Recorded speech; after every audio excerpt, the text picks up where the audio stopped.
Bonjour à tous. Cette semaine, lecambréisien.tv vous emmène dans des nouveaux logements actuellement en construction, des logements qui permettront d'élargir l'offre présente à Cambrai.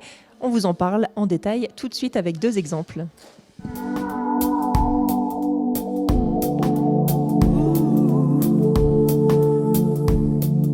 Alors nous nous trouvons ici dans une future nouvelle résidence située Digue du Canal avec Floriane. Bonjour, vous êtes de la société Claisance qui est le bailleur social de ces futurs logements. Oui, bonjour Marine, c'est bien ça. Alors pour rappel, nous sommes anciennement Maison du Cil. Plus connue sous Maison du Cil. Un peu plus connue effectivement, présent depuis 1991. Claisance, c'est notre nouveau nom suite à une fusion. Et maintenant, vous trouvez d'ailleurs rue des Rôtisseurs, c'est bien ça? Exact. Ouais. Et maintenant, nous avons le souhait de développer notre patrimoine sur le Cambrésis et au-delà. Aujourd'hui, on se trouve ici, résidence Digue du Canal. C'est le nouveau projet qui va sortir, qui sera mis en gestion à partir du mois de juin. 99 logements sur 2 bâtiments et situés au bord du canal. Donc vous le disiez, 99 logements qui seront donc disponibles à la location uniquement. Oui, uniquement à la location. Pour donner quelques chiffres, il y a 31 type 2, 51 type 3 et puis 17 type 4. Alors pour la location, comment faire? Eh bien écoutez, c'est très simple. On vous attend dans nos bureaux d'agence, 51 rue des Rôtisseurs, pour retirer un dossier et vous aider justement de la constitution de la demande. Et donc nous pouvons nous rendre à l'agence dès à présent, même si les logements ne sont pas encore que finis finalement? Oui, bien sûr. D'accord. Et donc quel était peut-être pour vous aussi le fait de proposer ces logements ici à Cambrai? Est-ce que vous voyez que la demande est là? La demande est là et on a le souhait d'accompagner la commune dans le développement de la région. Et c'est pour cela que sont réalisés ces 99 logements ici, afin de proposer des nouveaux logements qui sont tous adaptables. Et en tout cas, il y a 5 logements PMR, donc accessibles à des personnes à mobilité réduite. Et l'intérêt aussi, c'est de répondre aux demandes des salariés qui pourront arriver sur Cambrai via les différents projets économiques. Alors uniquement des appartements composés en 2 immeubles, ce qui représente une superficie de combien ici, sur ce site? Nous sommes sur un site de 13 000 m². Donc les 99 logements, il y a aussi le parking et un bel espace arboré. On a également, entre les 2 bâtiments, un espace pour les vélos. Eh bien, merci beaucoup Floriane. Et on retrouve Jean-François sur un autre projet immobilier.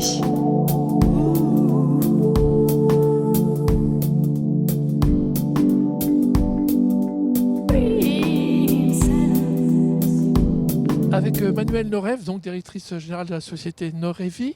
On va parler évidemment, on est devant ici le site de la friche Iéna Netz, c'est ça? Exactement. On va parler logement. Oui. Est-ce que vous pouvez présenter le projet de logement que vous allez construire ici? Oui, alors voilà, donc là nous allons construire en fait des logements en 2 phases. Donc une première phase sur ce site ici, donc de 51 logements, donc 51 logements individuels, des petites maisons, et une deuxième phase sur ce terrain-ci.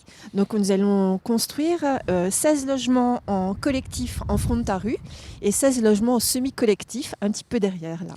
Alors tout ça me demande un chantier qui va démarrer quand exactement? Alors le chantier donc, va démarrer fin d'année 2020, début d'année 2021, pour une livraison ici en 2022. Là, il va falloir attendre un petit peu plus longtemps.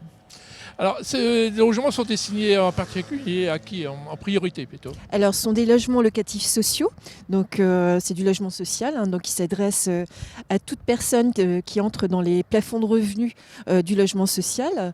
Donc, les demandes sont à faire de manière traditionnelle, donc en remplissant une demande de logement et en déposant cette demande, par exemple, à la mairie. D'accord. Alors, on va te parler peut-être budget. Combien ça représente d'investissement? Alors, c'est un gros investissement que Norevi est heureuse de faire ici à Cambrai, puisque c'est notre partenaire historique et incontournable. C'est un investissement de 14,5 millions d'euros. Oui, c'est pas négligeable. Non, pas négligeable. Très bien, merci beaucoup. Et puis, on peut que conseiller aux gens d'aller peut-être déjà se renseigner au service logement qu'on va tout de suite aller rencontrer. D'accord. Au revoir. Merci. Au revoir.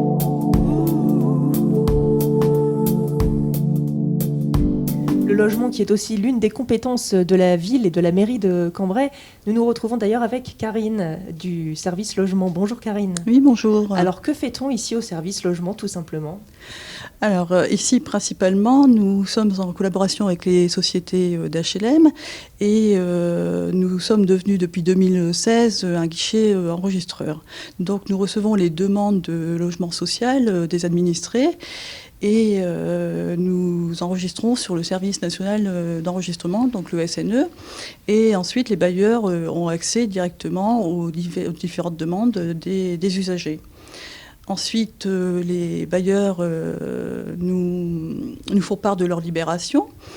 À ce titre, nous leur proposons des candidatures. Donc, au minimum, il faut 3 dossiers par logement. Nous en proposons le double, voire le triple, puisque nous avons un stock de plus de 1000 demandes. L'année dernière, nous avons enregistré un peu plus de 700 demandes et un peu plus de 300 ont été attribuées, donc un tiers de satisfaits. D'accord. Et donc la ville est obligée de mettre en place des logements sociaux à hauteur de combien de pourcentage à Cambrai ici ? Donc la ville de Cambrai respecte la loi SRU, c'est-à-dire la ville de Cambrai a plus de 20% de logements sociaux et bientôt arriveront une centaine de logements supplémentaires livrés par Claisance. D'accord. Alors justement, vous travaillez beaucoup avec ces bailleurs sociaux qui sont notamment Claisance, ici basé à Cambrai. Oui, nous avons 6 bailleurs différents. Claisance, qui est le principal bailleur. Ensuite, SIA, Norévi, SIGH, Habitat Hauts-de-France. Et donc pour toute personne qui aurait Et justement Partenord, excusez-moi. et toute personne qui aurait des questions, qui souhaiterait avoir un contact ici à la ville pour pouvoir disposer de ces logements, est-ce qu'il faut se rendre ici ? Tout à fait, tout à fait. Nous sommes à la disposition des usagers et nous recevons beaucoup de personnes à la recherche d'un logement. Eh bien, merci beaucoup Karine pour toutes ces explications. Et puis nous nous retrouvons quant à nous la semaine prochaine pour un nouveau sujet sur lecambrézien.tv. À bientôt. À l'agenda de la semaine, on commence par les animations proposées par la ville de Cambrai pendant les vacances scolaires de février avec le ticket sport et l'éveil sportif. Jusqu'au 28 février, en partenariat avec les associations sportives cambrésiennes, venez découvrir le punch savate, le volley, le hockey, le triathlon, la gym ou encore le tennis de table. Renseignements à la base de loisirs de la Citadelle, derrière l'hôtel des impôts. Téléphone au 03 27 78 11 47. À suivre, une exposition à la médiathèque d'Ivry sur l'histoire de la BA103 en partenariat avec l'association des anciens et amis de la base aérienne 103. Retrouvez nombre de photos, cartes, vues aériennes, objets mythiques et maquettes d'avions ayant volé sur la base depuis 1952 jusqu'en 2012. Rendez-vous du 20 février au 13 mars, médiathèque d'Ivry, ouverte de 10h à 12h et de 14h à 17h30. Attention, fermée dimanche et lundi. De la musique maintenant avec Robin McKell, chanteuse américaine d'origine irlandaise, auteure de plusieurs albums de musique teintée de soul et de blues. Rendez-vous au Théâtre de Cambrai le jeudi 5 mars à 20h30. Enfin, pour 2020, le corps des sapeurs-pompiers recrute des jeunes sapeurs-pompiers volontaires. Si vous avez entre 13 et 14 ans, que vous rêvez de devenir sapeur-pompier et vous dépassez en vivant une expérience unique, contactez le centre de secours de Cambrai. Dépôt des candidatures avant le 31 mars prochain, dernier délai.